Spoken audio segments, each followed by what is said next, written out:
Hi there, IC community. Good morning, good afternoon, or good evening, depending on whatever time you're viewing this message today.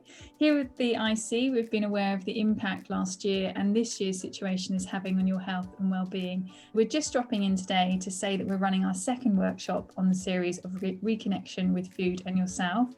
We have our professional expert, Maria Paula Gonçalves, who brings with her years of training and expertise in the area of food science and nutrition. As a health professional from both the private sector and from the NHS, I would like to invite people for reflection. It is, do not postpone a healthy lifestyle anymore.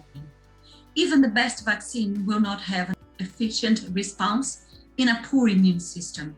Start now and take care of your nutrition, sleep, body movement, emotions, and relationships. These are the pillars of health. Nourish your integrative health. This is a global call. Don't miss it. And in this workshop, we are going to focus on nutrition as an instrument for self-knowledge and for health improvement. If that speaks to you and you relate to what Maria is saying, we really hope you take the time to join us at the workshop